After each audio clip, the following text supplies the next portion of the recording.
Namaste, subscribers and viewers. Wishing you all a very happy new year from Team The Indian Lawyer.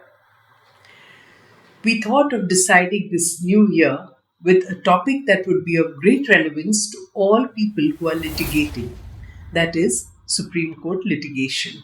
Let us understand when and how we can approach the Supreme Court of India. I am Sushila Varma, Chief Consultant with the firm. Now, the first question that comes to anyone's mind is, when can I go to the Supreme Court?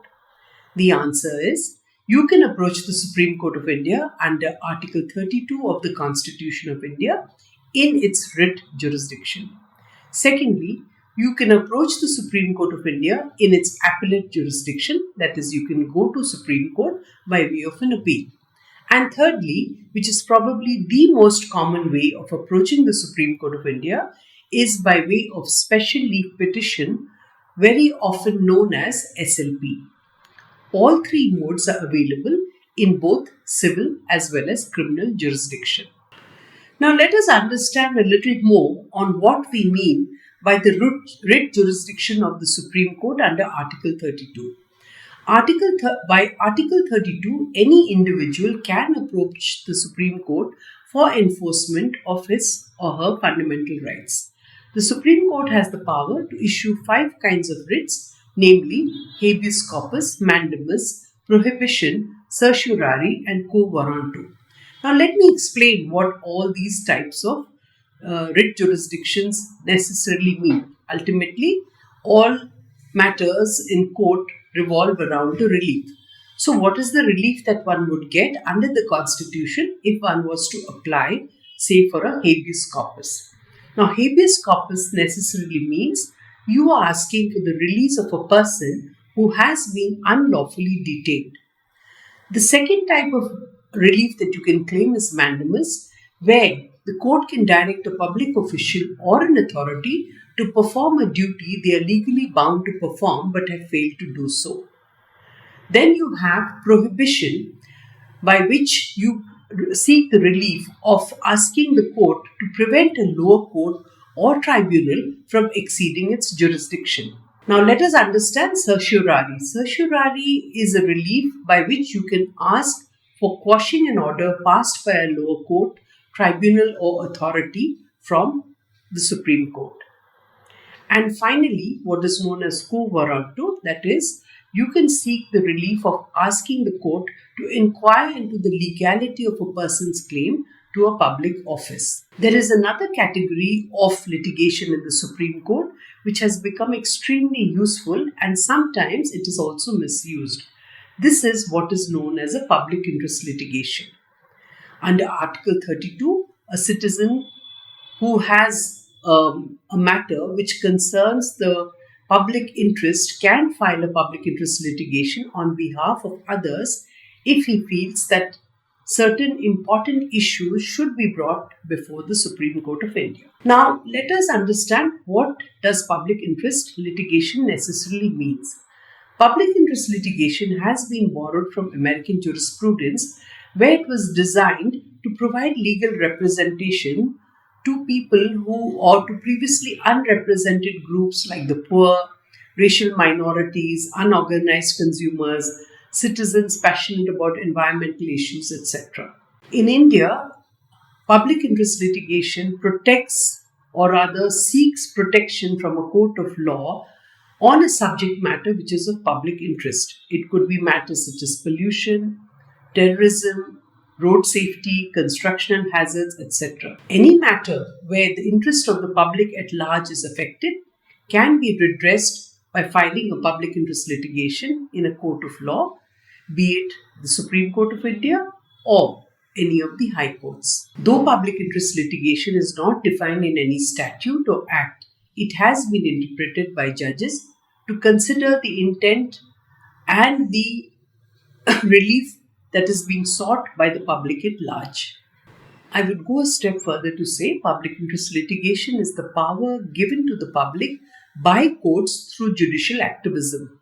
However, the person filing the petition must prove to the satisfaction of the court that The petition is being filed for public interest and not just as a frivolous litigation by a busybody.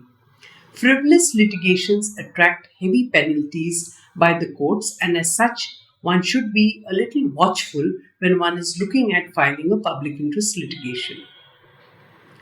In these kind of litigations, the court can take cognizance of the matter uh, based on the public interest litigation, but there are also instances when the Supreme Court can suo motu, or that is by its own self, take up cases in which they feel that the intervention of the Supreme Court is necessary. One such example in the recent past would be the case of the murder of the doctor at RG Kar Hospital in Kolkata, where the Supreme Court suo motu took up the case and had directed for formation of a national task force comprising of representatives of diverse stakeholders for maintaining the safety and well-being of doctors and other medical professionals in the workplace. Now let us address another question. Does the Supreme Court of India intervene when there is a dispute between two or more states? The answer is yes, it does. Under Article 131, the Supreme Court has the original jurisdiction, and this would include deciding disputes between government entities. The Supreme Court has jurisdiction to decide between the Government of India and one or more states, or between different states where the disputes involve legal rights. Original jurisdiction as a federal court helps the Supreme Court decide disputes between units of the Indian Federation. More elaborately, any dispute between the centre and one or more states, the centre and any state or states on one side, and one or more states on the other, or between two or more states. Now, there are cases like the interstate water disputes where the Supreme Court got involved in the original petition to decide how the water was to be distributed. Similarly, the Supreme Court has also taken up cases where it has looked into the adjustment of certain expenses and pensions between the centre and the states. The list is endless, and as such, one cannot really look into all aspects, but the original jurisdiction of the Supreme Court gives its vast powers and enables it to decide different types of disputes. Now let us look at the issue of appellate jurisdiction of the Supreme Court. When we say appellate jurisdiction, we mean an appeal can be made to the Supreme Court under Article 132 in constitutional matters involving a substantial question of law as to the interpretation of the Constitution. The Supreme Court has appellate jurisdiction under Article 133 to decide on civil cases provided that there is a substantial question of law. Similarly, the Supreme Court can also look into appeals in criminal cases under Article 134 when the case is brought before the Supreme Court only if the High Court has reversed an acquittal order and sentenced the accused to death, or the High Court has withdrawn a case for trial before itself from any subordinate court and sentenced the accused to death, or the High Court certifies that the case is fit for appeal to the Supreme Court of India. Now coming to probably the most important aspect of Supreme Court litigation, that is special leave petition. By special leave petition, the Supreme Court has the power under Article 136 to decide whether or not to grant leave to appeal from any judgment, decree, determination, sentence or order in any cause or matter passed by any court or tribunal in the country, except for, of course, military tribunals and court-martial. And it is because of this that most matters, when they go up to the Supreme Court, are not always entertained. Supreme Court uses its discretion and at many a times dismisses the SLP. Once an SLP is dismissed, one would wonder whether there is any other option. Yes, you have the option of asking for a review of the judgment or the order by the Supreme Court, in which they would entertain, provided they feel that it is a fit case for review. Now, let us also examine whether the Supreme Court has any other power apart from what we have mentioned above. Yes, the Supreme Court has the advisory jurisdiction under Article 143. which allows it to give its opinion to the president of the country as and when the president seeks its advice. This would probably be in cases where where there would be a question of law or fact of public importance, or any dispute arises pertaining to any pre-constitution treaty or agreement. There is another type or category of Supreme Court litigation, which is the transfer petition. In this particular type of litigation, a litigant approaches the Supreme Court for transferring the case from one High Court to another if the Supreme Court believes that the case involves either a substantial question of law or of general importance, or it is in the interest of justice. In such a case, the Supreme Court can transfer the case from one High Court to the other. Now, one thing that would probably come to many people's minds is, can a litigant approach the Supreme Court of India directly in appeal rather than go in a special leave petition? The answer is yes, but that is restricted only to some special statutes. For instance, the Contempt of Courts Act, where the Supreme Court can be approached for civil or criminal contempt, the Consumer Protection Act, which allows for an appeal from the NCDRC, the election laws, where there are disputes and one can approach the Supreme Court, the Environmental Protection Act, which again allows the Supreme Court to decide issues that will ensure environmental protection or enforcement of rights related to environmental issues. Now, the final type of litigation that happens in the Supreme Court is what is called a curative petition. This is after the dismissal of a review petition. Now, a curative petition can be filed in the Supreme Court as a last resort for justice, asking the Supreme Court to exercise its inherent powers.